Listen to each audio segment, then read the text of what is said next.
All right, the 2026 Winter Olympics are starting this weekend in Milan, Italy. This video is going to be a quick guide to viewing the Olympics, particularly for Americans. We're more familiar with the Summer Olympics, but the Winter Olympics have a much smaller profile here. I grew up in Canada where the Winter Olympics are a much bigger deal. Previously, before like 1992, they were on the same year as the Summer Olympics, but after that, they were staggered. So now it's every 2 years. So 2 years ago, there was a Summer Olympics in Paris, 2024. And then there'll be 2028 Olympics in Los Angeles. And so here we are, 2026 Winter Olympics in Italy. The preliminary games are already starting today, is February 4th, but the main ceremonies will be this weekend on Friday, February 6th, and then the closing ceremonies on February 22nd. So that's 3 weekends and 2 weeks between them that the Olympics will run. Here in America, NBC has the broadcast license, as they have for as long as I can remember. So the Olympics are viewable exclusively on NBC.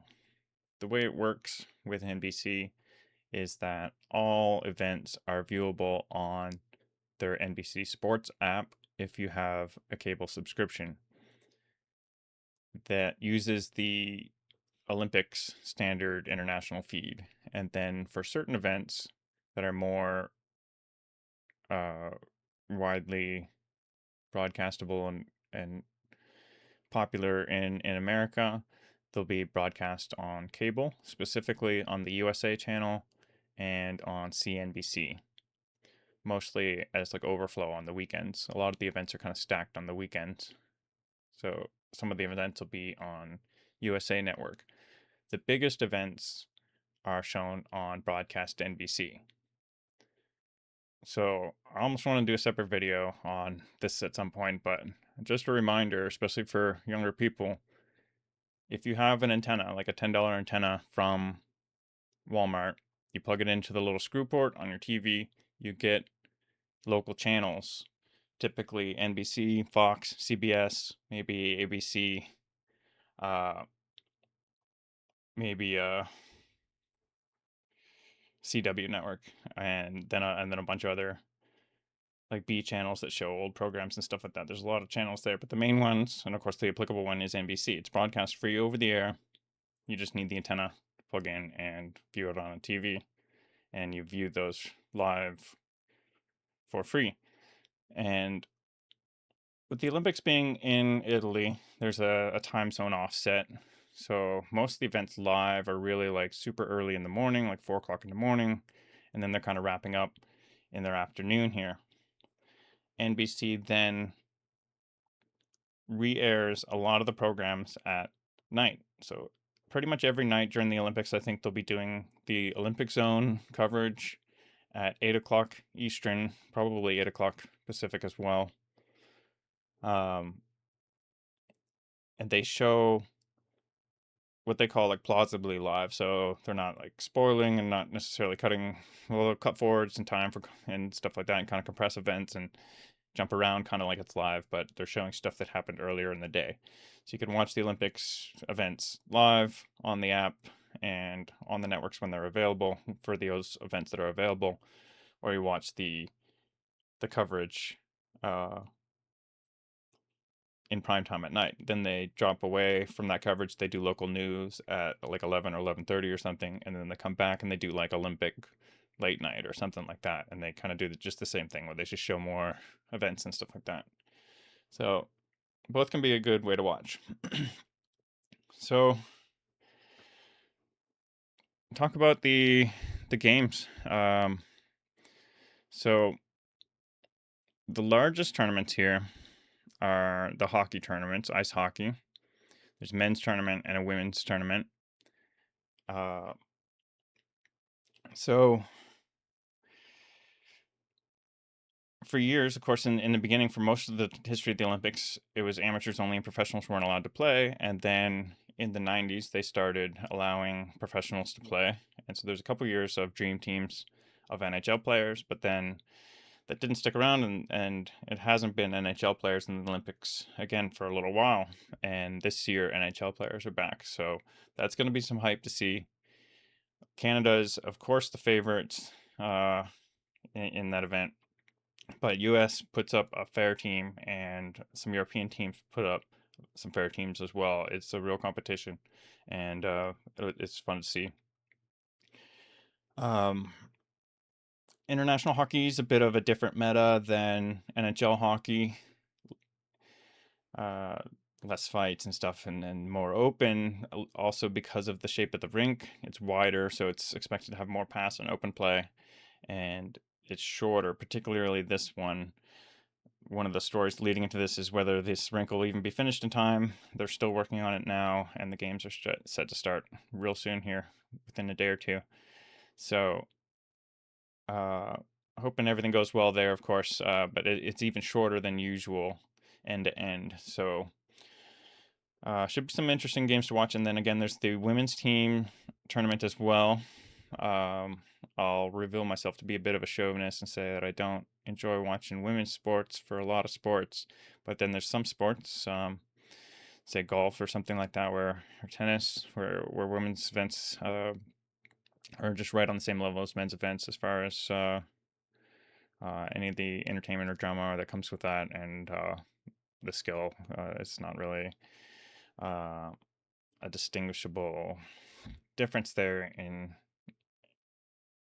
the broadcast.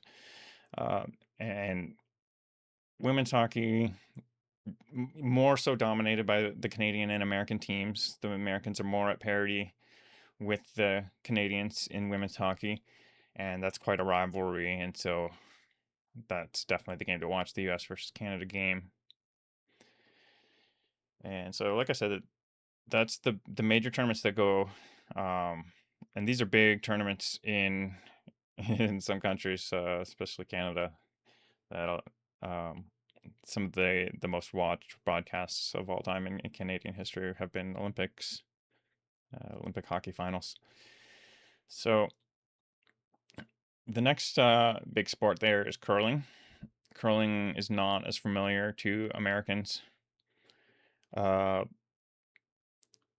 a lot of Americans here in the South, we play some shuffleboard in bars. Sports bars will have a shuffleboard table, and that's the same thing as curling, except curling's on a huge long sheet of ice, and you're throwing big stones down there, and you're trying to get them as close to the center of the target down at the other end, and you're trying to knock the other ones out. You're trying to set up defensive stones to guard so that your opponents at least have to curl the shots around those, and they do that by putting some spin on the stone, and very precise, very high skill, really high level competition from a lot of countries.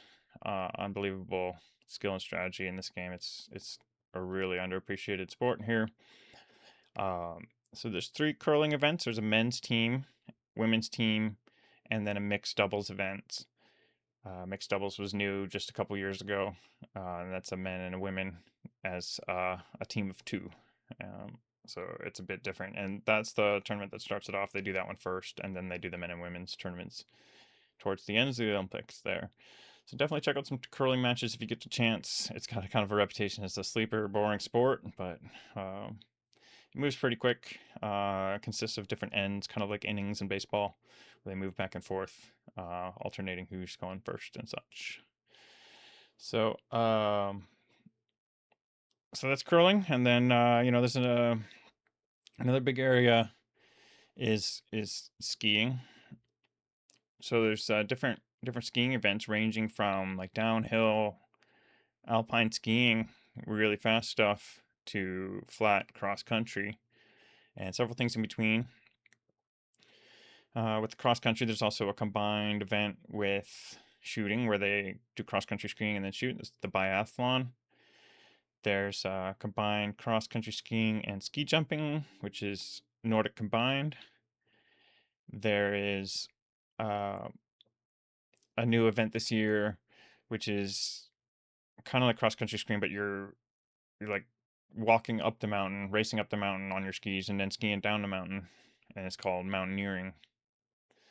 There's like trick ski stuff, like moguls, where there's all these little hills, and then you do tricks on ramps, and then there's aerials for skiing as well, and there's big air ramp contest where you're judged like gymnasts on your jumps, and half pipe as well, and they have snowboarding as well for several of those as well. And so kind of seen as like the modern events, kind of make it more modern, more X Games type stuff with the big air snowboard and such. But that's fun to watch too. So then there's some sledding events. There are places in the world that have natural hills suitable for this type of sledding, but pretty much everywhere in the world is artificial sled hills. So they made a new one here in Italy. It'll be a nice mix here in Italy of like new venues and really historic classical venues. Looks like they're doing the opening and closing ceremonies in an open arena like that. That's dope. That's really cool. So brand new sliding center. All the events will be on there. So there's 4-man bobsled, 2-man bobsled, and I think they do 2 women bobsled and 1 women bobsled. There's luge, which is where you're lying down on a sled instead of being enclosed in it like in the bobsled. And there's like 1 and 2 person luge, and then skeleton is similar except you're going head first on a sled down that insane sliding uh, slope sliding center that they have there. Uh, the course, I guess, that they have laid out there. So that'll be interesting to see. Hopefully that's good. Brand new course for everybody. And it's kind of the same course for all those events. I think they kind of start at different points up the hill for different events. But um, that'll be cool to see how that comes together. And different venues for the skiing and such like that. And then the other major category of events to talk about is skating, ice skating on an ice rink. So there's speed skating, which is like racing. There's short track, which is relatively new in speed skating, and that's on like a hockey rink sized track where they're doing racing around there. And then there's long track speed skating, which is on kind of a specific track sized for that. It used to be out on natural ice, so all this was, I guess, but now there's certain rinks that are made for it. But it's like a specific venue. It's kind of like a cycling venue where it's like just made for that. So we don't have a ton of those tracks around in the United States, and it's one of the reasons why we lag on these things. But we've held the Olympics here before, and so we have the venues in a few places have long tracks for speed skating and sliding tracks for practicing these events. We probably only have the one sliding center in Utah. So that's largely it for the events. Like I said, so it's the hockey tournaments, the curling tournaments, the skiing events, the sledding events, and the ice skating events. I guess I should mention there's also figure skating, which is judged kind of like gymnasts, and so there's several different events there, with solos and pairs and such. And I think there's an overall team event, and they do like a gala event, which is kind of like a performance thing where everyone does different sets and stuff. And I don't even think it's judged. And then opening, closing ceremonies and such. All those big events will be on NBC, either live or in the prime time in the evenings, and then all the events will be broadcast on the app. So that's largely it. I'll put a link to the wiki page here as well as the NBC schedule. You can put in your local NBC station. It'll show you what all will be shown there. On here on the wiki, you can see more details on these tournaments. So here's the ice hockey tournament. Looks like the women's is starting first, but they're both ending towards the end there with the women's gold medal game on Thursday and the men's gold medal game is the very last on Sunday the 22nd. If you go into here, we can see even details on the tournaments. I was going to check how